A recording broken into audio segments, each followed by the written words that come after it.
If letting go were just a matter of willpower, you would have done it already. You wouldn't still be thinking about someone who hurt you, disrespected you, or walked away. You wouldn't be checking your phone, hoping for a message that never comes. You wouldn't be asking yourself at night why, even after everything, your body still wants them. And that question right there is the most important one. Because the truth is, you're not stuck because you're weak. You're stuck because your nervous system learned a long time ago that attachment equals survival. So when someone leaves, ignores you, or becomes emotionally unavailable, your body doesn't interpret it as a breakup. It interprets it as danger. This is why so many people say the same thing over and over again. I know I should let go, but I can't. I blocked them, but I still feel attached. I'm alone now. And the silence is unbearable. This isn't love talking. This is fear.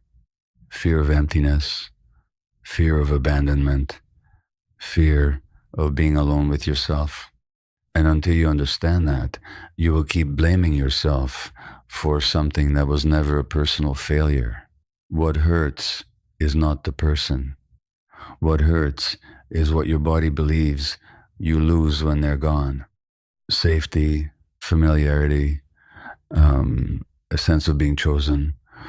And once you see that, everything changes because you stop asking what's wrong with me and you start asking the real question, what happened to me that taught my body it wasn't safe to be alone? The hardest part about letting go is not the memories, not the habits, and not even the loneliness itself. The hardest part is realizing that your pain has a logic. So many people think they stay because they love too much, but when you listen closely to their stories, a different pattern appears. They stay because leaving feels like falling into a void. They stay because even pain feels safer than emptiness. This is why people endure years of emotional neglect, humiliation, infidelity, or silence. Not because they don't see the truth, but because their nervous system is still trying to protect them. When you hear someone say, I know this relationship hurts me, but I can't let it go, what they're really saying is, my body hasn't learned yet that I'll survive without it. This is why time alone doesn't always heal. People leave relationships but carry the attachment inside them. They stop talking, stop seeing each other, but the bond remains alive in their thoughts, in their chest, in their anxiety.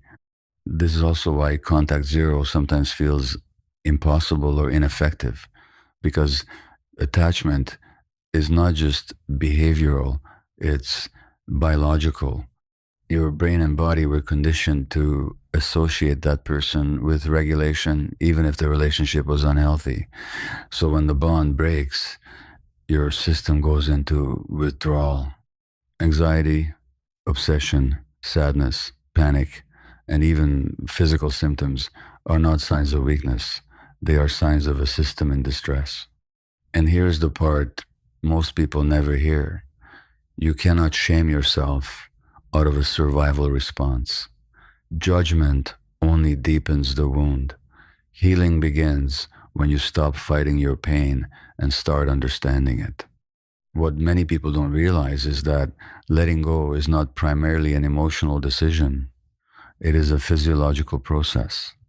This is why you can understand, logically, that a relationship is over and still feel your chest tighten when you think about that person. Your nervous system does not operate on logic. It operates on memory, especially emotional memory. If at some point in your life, attachment meant safety, connection, or relief from pain, your body will cling to it even when your mind knows better. This is why so many people say, I know they don't love me anymore, but I still want to talk to them. What they're really experiencing is not desire, but dysregulation.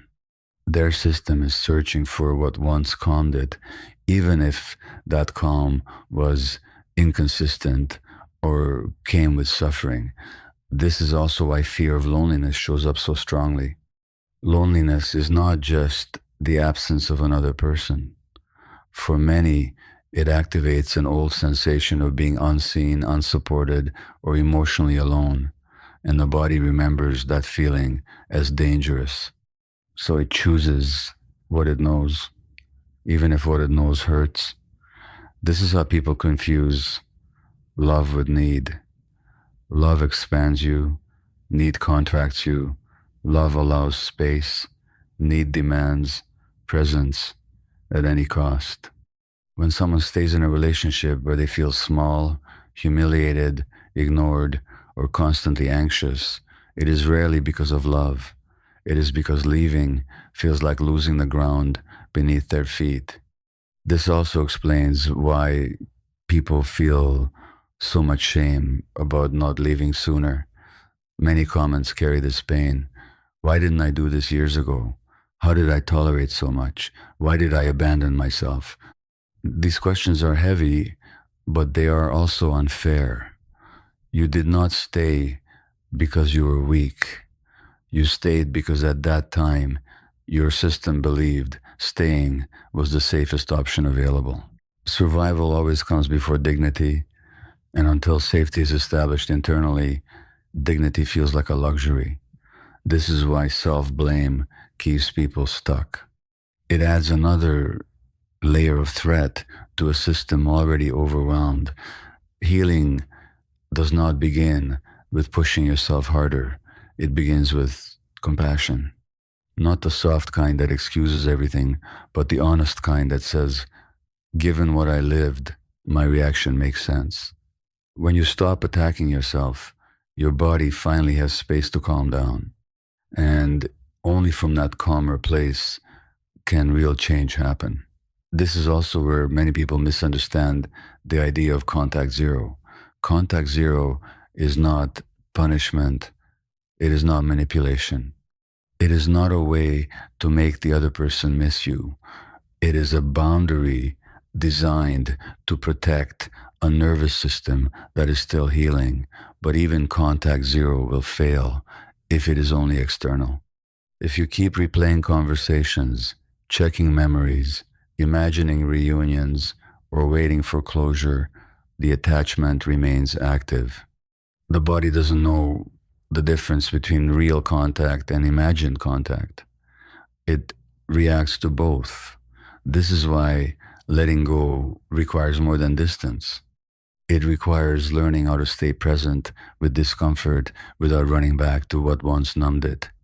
One of the most painful realizations in this process is understanding that what you miss is not always the person, but the role they played in regulating your inner world. Many people say, I miss them, but when they describe the relationship, there was neglect, absence, disrespect, or emotional coldness. What they truly miss is the sense of being anchored to something familiar, the routines, the messages, the shared silence, even the conflict. Because familiarity gives the nervous system a sense of predictability, and predictability feels like safety. This is why so many people return to relationships they know will hurt them. Not because they are irrational, but because the body prefers known pain over unknown uncertainty. This is also why people feel intense anxiety when the bond finally breaks. The body enters a state of alarm, as if something essential has been taken away. Thoughts race, the chest tightens, sleep becomes difficult, and the urge to reconnect feels almost uncontrollable. This is not weakness. It is a nervous system asking for regulation. And if the only regulation it has known came from that relationship, it will keep pulling you back. Understanding this changes everything. Because instead of asking, how do I stop missing them? You begin asking, what does my body need right now to feel safe without them?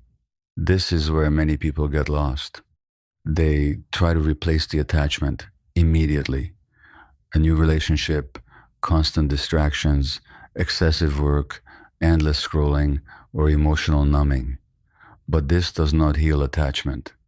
It only postpones it.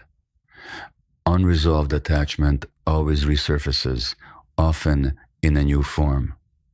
This is why so many people repeat the same relational patterns with different faces. The external story changes, but the internal wound remains the same. Letting go is not about forcing yourself to be alone. It is about learning to be present with yourself without panic. And this is a skill. It is learned slowly through repeated experiences of staying with discomfort and discovering that it does not destroy you. Many comments reveal this fear clearly. I'm afraid of being alone. I don't know who I am without them. I feel empty. Emptiness is terrifying when you were never taught how to fill yourself from the inside. But emptiness is not a flaw. It is an invitation to build a relationship with yourself that was never modeled before. This is not romantic self-love. It is practical self-regulation. Simple actions repeated consistently, breathing when anxiety rises instead of reaching for your phone, grounding yourself in your body when memories appear instead of following them, creating small rituals that signal safety to your nervous system. This is how attachment loosens, not through force, but through replacement. The body releases what it no longer needs once it feels safe elsewhere. Another truth that emerges from these stories is how often people confuse endurance with love. Many stayed for decades, not because the relationship was nurturing, but because leaving felt impossible. Endurance is praised in many cultures, especially when it comes to family, marriage, and long-term bonds. But endurance without safety becomes self-abandonment. Love does not require you to shrink, silence yourself, or accept chronic pain. When someone says, I stayed because I loved them, it is worth asking gently, did you feel safe being yourself? Safety is the foundation of healthy attachment. Without it, the nervous system remains in a constant state of vigilance. This is exhausting. It leads to emotional numbness, depression, anxiety, and even physical illness. And the body keeps the score. And eventually, it demands change, often through pain. Letting go, then, is not betrayal. It is self-preservation. It is listening to a body that has been signaling distress for a long time. When you frame it this way, the narrative shifts. You are not giving up on love. You are giving yourself a chance to experience it differently. There is a moment in this process that feels especially confusing. It is when you finally create distance, when the contact stops, when the relationship is clearly over, and yet the pain intensifies instead of easing. Many people interpret this as failure. They think, if letting go were right, it wouldn't hurt this much. But this surge of pain is not a sign that you made the wrong decision. It is a sign that your nervous system is finally facing what it avoided for a long time. During the relationship, much of your energy went into maintaining the bond, managing the uncertainty, and adapting to emotional instability. Once that structure disappears, everything that was held back rises to the surface. Grief, anger, fear, sadness, and longing all emerge at once. This can feel overwhelming, but it is also necessary. You cannot heal what you do not allow yourself to feel. Many comments reflect this stage clearly. People say they cry constantly, feel physically unwell, or experience intense waves of anxiety. They wonder if something is wrong with them. Nothing is wrong. This is what happens when the body finally has permission to release what it has been carrying. Emotions move in waves. They peak, subside, and return again. The mistake is believing that a painful wave means you are back at the beginning. It does not. It means your system is processing. Another critical piece of this journey is understanding why forgiveness and closure are so misunderstood. Many people wait for the other person to apologize, to explain, or to change. They believe that once they receive that, peace will follow. But closure does not come from the other person, it comes from within. Waiting for someone who hurt you to give you peace keeps you emotionally dependent on them. This is why resentment can be just as binding as longing. Both keep the nervous system activated around the same figure. Forgiveness, in this context, is not excusing behavior or minimizing pain. It is releasing yourself from the constant activation tied to the past. It is choosing not to carry someone else's actions inside your body anymore. This does not happen instantly. It happens gradually as your system experiences safety without that person. As you build a life that feels stable, supportive, and grounded, the emotional charge attached to the past naturally decreases. You do not forget, you integrate. The memory remains, but it no longer controls you. This is also where many people begin to fear moving forward. They worry about repeating the same pattern, choosing the same kind of partner, or getting hurt again. This fear is understandable. Pain teaches caution, but avoidance is not healing. Healing is awareness. When you understand your attachment patterns, when you recognize the signs of emotional unsafety early, and when you learn to regulate your nervous system independently, relationships stop being a place of survival and start becoming a place of choice. This is the real transformation. You no longer enter connections hoping someone will save you from emptiness. You enter them because you want to share what you already have within yourself. This shift does not make you cold or distant. It makes you grounded. And grounded people are capable of deeper, healthier love. Letting go then is not the end of your story. It is the moment the story becomes yours again. You stop orienting your life around someone else's presence or absence. You begin orienting it around your own well-being. This is not selfishness. It is maturity. It is the foundation upon which any future connection must be built. There comes a quiet moment, often unnoticed. When something begins to shift, it does not arrive with fireworks or certainty. It shows up subtly. A morning where the chest feels a little lighter. A night where you fall asleep without replaying the same memories. A moment when someone mentions their name and your body no longer freezes. These are not small victories. They are signs that your nervous system is learning a new truth, that you can exist, breathe, and feel grounded without orienting yourself around another person. This is what real letting go looks like. Not forgetting, not erasing the past, but no longer organizing your present around what is gone. Many people fear this moment because they mistake attachment for meaning. They believe that if they release the bond, they will lose the story, the love, the years invested. But letting go does not invalidate what you lived. It transforms it. The relationship becomes part of your history, not your identity. You stop asking why it happened and start asking what it taught you. This is where dignity returns.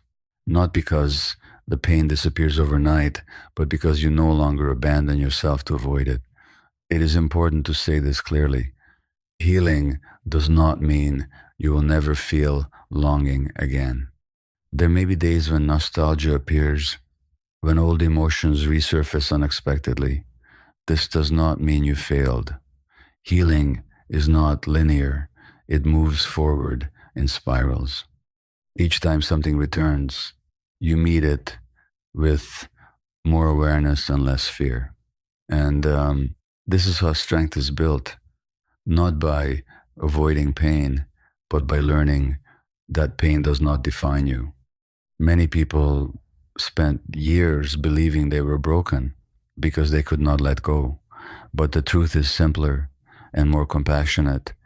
Your system did exactly what it was designed to do. It tried to protect you. Now, as you learn to create safety within yourself, it no longer needs to hold on so tightly. Um, this is why self-care is not a luxury in this process. It is essential. Rest, movement, nourishment, connection with supportive people, time in nature, moments of stillness. These are not distractions. They are signals of safety. And the more your body receives them, the less it clings to old sources of regulation. And there's also a deeper freedom that emerges when you stop chasing closure from the outside. When you no longer wait for an apology, an explanation, or a change that may never come, you realize that peace does not require someone else's participation. It requires your presence. And from that place, something remarkable happens. You begin to trust yourself again. You trust your perceptions, your boundaries, your ability to walk away from what hurts. This trust is the opposite of attachment. Attachment says, I cannot survive without you. Trust says, I can survive, and therefore I can choose. This is the foundation of healthy love. Not need, not fear, not survival, choice. When you reach this place, relationships stop being a refuge from emptiness and start becoming a space of shared fullness. If you are listening to this and still feel stuck, still feel afraid, still feel overwhelmed, know this: nothing about you is wrong. The fact that you are questioning, reflecting, and staying present with your pain already means something is changing. Letting go is not an act of violence against your heart. It is an act of honesty. It is choosing not to live in a constant state of threat anymore. And while this path may feel lonely at times, it leads to something deeply human, the ability to be with yourself without fear. From there, everything else becomes possible. Your life does not end when a bond breaks. It begins again when you stop breaking yourself to keep it.